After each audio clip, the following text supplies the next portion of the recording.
2026. 2024-25ರಲ್ಲಿ ತುಲಾ ರಾಶಿಯವರಿಗೆ ಯಾವುದೇ ರೀತಿಯ ಶುಭ ಫಲಗಳನ್ನ ಅನುಭವಿಸಲಿಕ್ಕೆ ಸಾಧ್ಯವಾಗಿಲ್ಲ. 2025ರ ಅಂತ್ಯ ಭಾಗದಲ್ಲಿ ಶುಕ್ರನ ಪ್ರವೇಶವಾಗುತ್ತೆ, ಶುಕ್ರನ ದೃಷ್ಟಿ ಬರುತ್ತೆ, ತುಲಾ ರಾಶಿಯವರು ಸಾಕಷ್ಟು ಯಶಸ್ಸನ್ನ ಗಳಿಸ್ತಾರೆ ಅಂತ ಹೇಳಿ ತುಂಬಾ ಕುತೂಹಲದಿಂದ ಇದ್ವಿ. ಆದ್ರೆ ಆ ಪ್ರಭಾವ ಸಿಗ್ತಕ್ಕಂಥದ್ದು 2026 ಜನವರಿಯಿಂದ ಪ್ರಾರಂಭ ಆಗ್ತಕ್ಕಂಥದ್ದನ್ನ ನೋಡ್ಬೋದು. ತುಲಾ ರಾಶಿಯವರು ಈಗಾಗಲೇ ಸಾಕಷ್ಟು ಸವಾಲುಗಳನ್ನ ಎದುರಿಸಿ, ಸಾಕಷ್ಟು ಸಾಲಗಳನ್ನ ಮಾಡಿ, ಅವಮಾನಗಳನ್ನ ಅನುಭವಿಸಿ 2025ರಲ್ಲಿ ಏನು ತಮ್ಮ ವ್ಯಕ್ತಿತ್ವವನ್ನ ಕಳ್ಕೊಂಡಿದ್ರು ಅದೆಲ್ಲವನ್ನ ಮರಳಿ ಪಡಿತಕ್ಕಂಥ ವರ್ಷವಂದ್ರೆ 2026 ಆಗಿರುತ್ತೆ.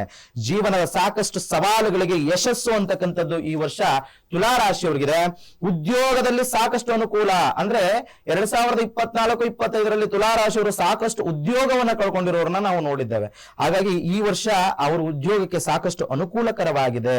ಈ ವರ್ಷ ಪ್ರಮೋಷನ್ ಅಥವಾ ಬಡ್ತಿ, ಈಗಾಗಲೇ ಉದ್ಯೋಗದಲ್ಲಿ ಇರ್ತಕ್ಕಂಥವ್ರಿಗೆ ಪ್ರಮೋಷನ್ ಅಂತಕ್ಕಂಥದ್ದು ಸಿಗ್ಬೋದು, ಅಥವಾ ಸ್ಯಾಲರಿ ಅಂತಕ್ಕಂಥ ಸಂಬಳ ಅಂತಕ್ಕಂಥದ್ದು ಹೆಚ್ಚಳ ಆಗ್ತಕ್ಕಂಥದ್ದಾಗಿರ್ಬೋದು, ಹಾಗೂ ವ್ಯಾಪಾರಸ್ಥರಿಗೆ ಸಾಕಷ್ಟು ಅನುಕೂಲಗಳಾಗ್ತಕ್ಕಂಥದ್ದನ್ನ ಕಾಣಬಹುದು.